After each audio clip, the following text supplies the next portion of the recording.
Kites have come a long way since the triangular one with owl eyes I used to fly in the 4th grade. And if you need proof of that, look no further than this event on the northern coast of France. It's not just a kite day to ride the winds of spring. This is the 37th International Kite Festival, a gathering that reportedly has its roots in a photograph taken from a kite in 1887 of the French beach of Burke.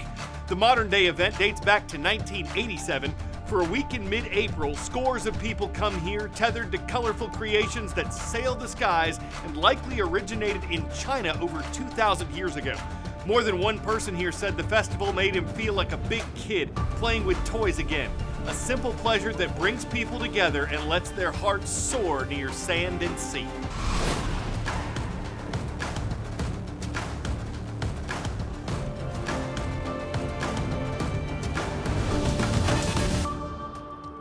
Welcome to the world from A to Z, where Tuesdays are alright, I guess. I'm Carl Azuz, means the world to have you watching, and we hope your day is going well so far. The U.S. Senate is expected to pass legislation this week that would provide more funding for other countries and possibly ban TikTok in America. The package has already passed in the House of Representatives, and President Joe Biden has said he'll sign it. It's worth $95 billion. $61 billion would go to Ukraine as it continues its fight against Russia. $26 billion would go to Israel as it continues its fight against the Hamas militant group in Gaza. $9 billion of that would be in humanitarian aid shared with civilians in Gaza. And $8 billion would support Taiwan during its continued tensions with China. And as far as TikTok goes, the law would eventually ban the popular application in America unless it changes owners. There are concerns that because it's currently owned by a Chinese company, TikTok users' personal data could be shared with China's communist government. The company says it's taken steps to prevent that, but it admits some Americans' info has been gathered by TikTok employees in the past. That's not the only controversial part of the bill. While it passed with the support of all the House Democrats who voted and Republicans, dozens of other Republicans objected to the additional funding for Ukraine, which the U.S. has supported since the start of the war. Some lawmakers see it as the right thing to do. Others think there should be a limit to American support. And with divisions running deep over the war between Israel and Hamas, some Americans are speaking out against the bill's financial support for Israel, a longtime U.S. ally in the Middle East. Protests, ones that support Palestinians and ones that support Israel, have been playing out on American college campuses since after that war started last fall. New York City's Columbia University canceled in-person classes yesterday because tensions were so high that university officials were concerned about student safety. Last week, a pro-Palestinian encampment was set up on Columbia's campus, with demonstrators speaking out against what they called the school's financial investment in companies that profit from Israeli actions. And while some professors supported the students' rights to exercise free speech, the protests reportedly included harassing, hateful, and sometimes violent speech directed at Jews. I feel more safe on the streets of New York than inside that campus. The campus of Columbia University, once again filled with tents and tension.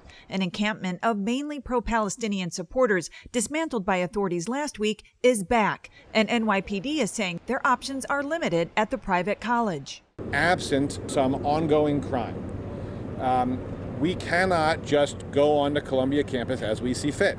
But some Jewish students say crimes are happening. I was personally assaulted. My friend was personally assaulted. In no reality is it okay that a Jewish kid shouldn't be okay to walk out of their dorm room to the Chabad house. Since last week, more than 100 arrests have been made on the campus. Police say those were for criminal trespassing, not protesting. Rules about tents, so rules about how and when students can gather.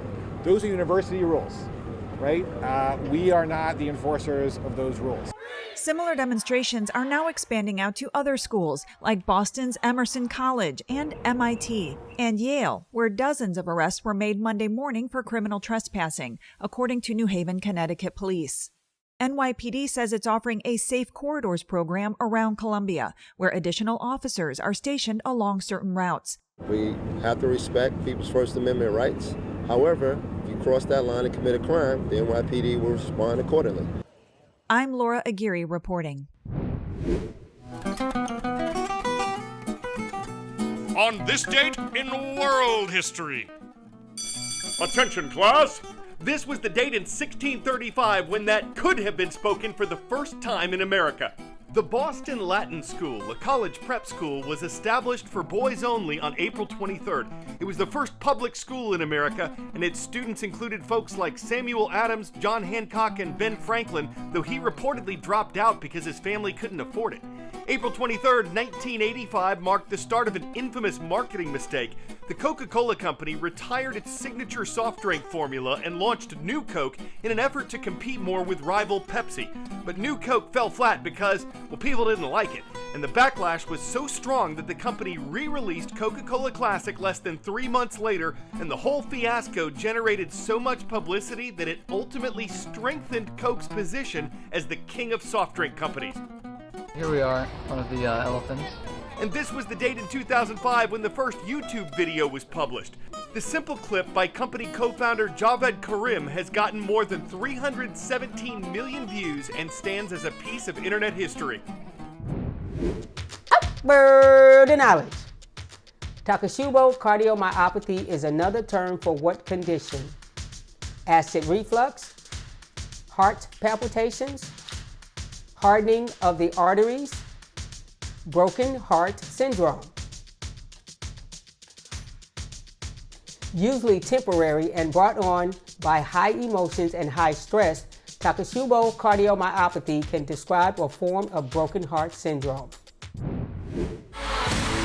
From a record-breaking tour to a brand new album, Swifties everywhere are united in their love of Taylor, heartbreak, and all. I think music can be a real conduit for processing our own emotions. Ariana Gallagher with Ohio State's Wexner Medical Center says there's an upside to sad songs. Listening to lyrics about the pain of a broken heart can actually benefit your emotional and mental health. The American Heart Association says a broken heart has ties to depression and mental health and can lead to conditions like heart disease. But Gallagher says having a connection to someone, even if it's an artist you've never met, can bring hope. Even if no one else knows exactly what you're going through, to know that someone else has been through something similar and came out on the other side to be able to sing about it is kind of remarkable.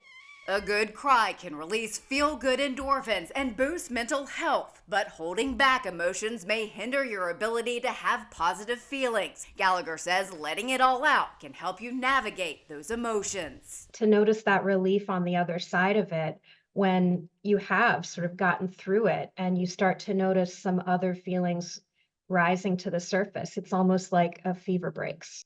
Of course, this release of emotion isn't limited to Swifties. Generations of fans and pop stars have connected over broken hearts, from Adele and James Blunt to Rihanna and Avril Lavigne, Alanis Morissette and U2, all the way back to Billie Holiday. But of course, that's well before you and me.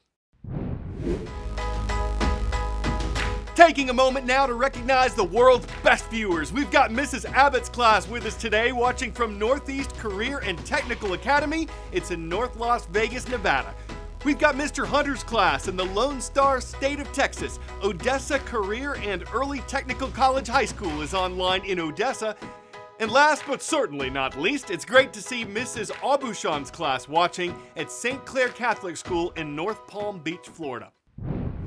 A TSA canine got a hero's send-off, celebrating a doggone job well done after 8 years in the field. Messi, a security canine at DC's Reagan Airport, was the guest of honor at the retirement party, where he was showered with affection and tennis balls for his years of faithful service. Here's hoping you have a ball from here on out, Messi. You've earned it. For Take a Look at This, I'm Jeremy Roth. Maybe not to brag about it, but he's still one to wag about it. Making the grade with all TSAs, making sure safety sits and stays. He's 1K9, earned a 10 out of 10, a perfect score for the 4 on the floor that helps send players on their way with a woof and a shake, a job that's gone to the dog who considers it cake. I'm Carl Azuz, dog tired of dog puns on the world from A to Z, but we'll be barked tomorrow and we hope you'll join us then.